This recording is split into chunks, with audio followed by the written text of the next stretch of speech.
Hello everyone, I'm Raven from Raven Comics, and in today's video we're doing something a little different. We're starting to upload some John Constantine stories, and we're kicking things off with Rise and Fall, where Constantine will have to face off against some demons from hell. We begin in a hospital in the middle of a rainy night. I can say I know a thing or two about guilt. A woman asks if something's happening. What's going on? Why can't she hear it? The nurse tells her not to worry. He's perfect. I understand how far someone would go to make up for the crap they've done. I've seen wicked bastards turn into angels. Tough men become good. And all of it in the blink of an eye. The woman welcomes her son. The doctor asks Father Thomas if he'd like to do the honors. He has to. It's not that hard. It's actually like cutting a squid. The nurse hands the baby to Mrs. Mary. But she has one question. Why isn't he crying? The doctors believe that's not necessary. But there's something else. They need to look at his eyes. It's like he's come into this world for the second time. Is Thomas seeing it? Yes, he really can see it. Mary feels like he's already known her his whole life. And soon, she'll know him for her whole life. Because this little boy's name is John Constantine. And something starts happening to Mary. I've seen guilt go in the other direction. The kind of guilt that consumes you. The kind that grows until all hope is gone. Mary can't keep holding the baby anymore. And the nurse takes little John Constantine. I know a few things. About a few things. You see, I was born guilty. Because at the moment of my birth, my mother died. She was a beloved wife and mother. She died bringing John Constantine into this world. It wasn't the best start to my life, but my dad would have hated me anyway. He hated a lot of things. The only time that bastard was happy was when I went with him to infield to see Liverpool play. But I never played enough football. I liked art more, and that made me a faggot in his eyes. Besides, he was a bloody idiot. He was either drunk, out of his mind, or in jail. I mean, I developed a healthy disrespect for authority. So when they told me not to go to the river, not to smoke, or not to mess with magic, well, I mean, that was basically a challenge, right? Billy Henderson came from a wealthy family. Even as a kid, I had enough sense to hate the rich. That's why I always did the opposite of what they said. Aisha Bucher was cooler than me, older too, and I was always trying to impress her for reasons I still don't understand. It's a rainy night, just like the night Constantine's mother died. Little John pulls out some tiny candles. This is a challenge. Well, getting lightning to light a candle in the middle of a rainstorm isn't a challenge. It's stupid. John asks for help. He needs to draw the symbol for the spell. Billy asks if he can use his jacket as an umbrella, because he's cold. John tells him not to worry. The gate to hell he's going to open will keep them warm.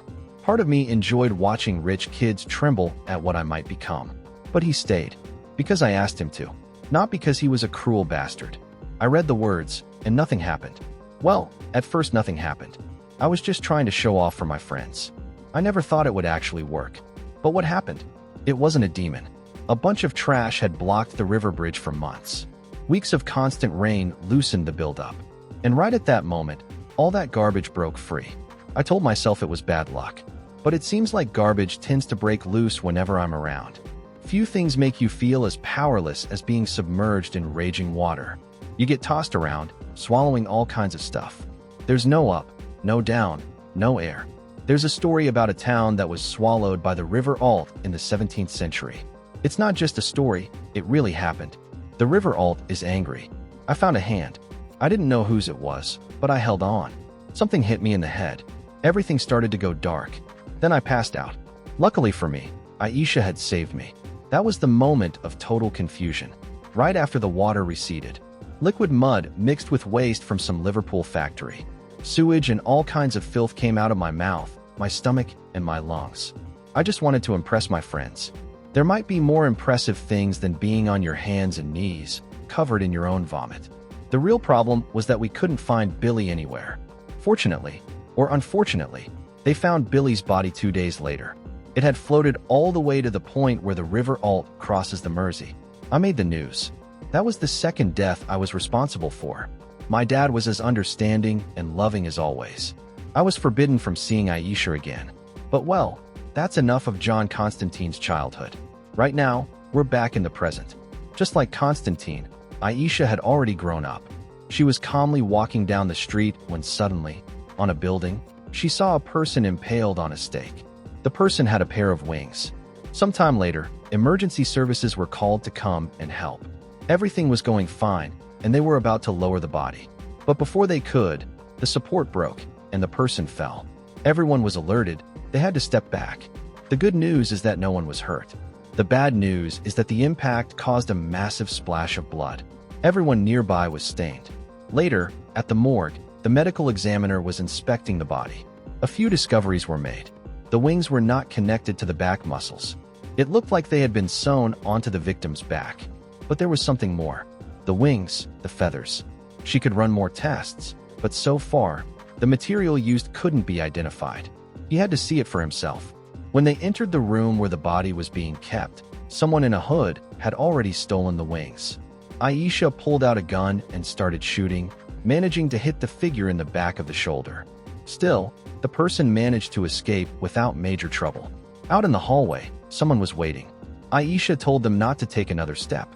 It was John Constantine, who told her everything was fine. The reason he had come to see his old friend was to tell her he's here. He's back, referring to someone else. John had seen the news while having a drink. He admitted he replayed the part where people got splattered with blood several times. It was bloody hilarious. And then he saw him. Aisha thought it was impossible. It was Billy Henderson.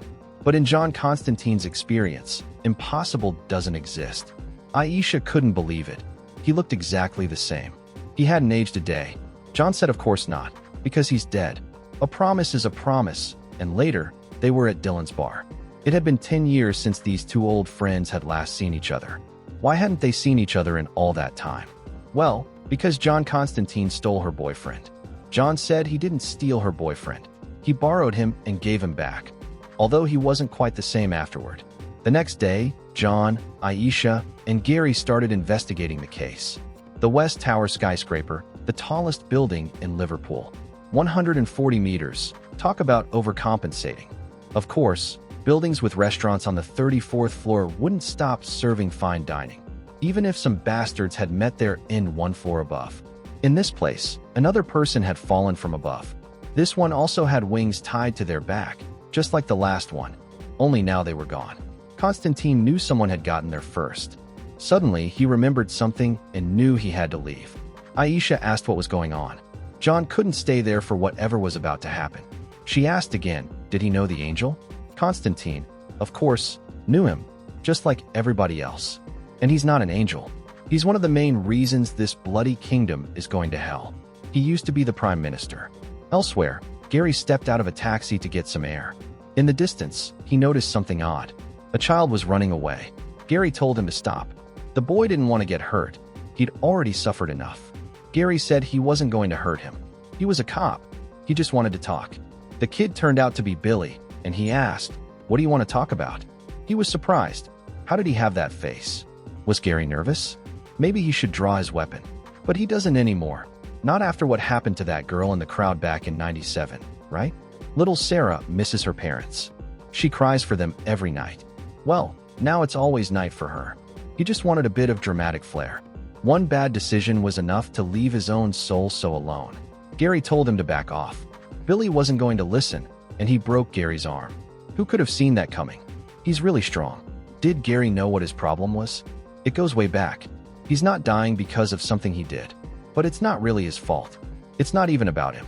It's like that girl. He's just a bystander. Nobody important.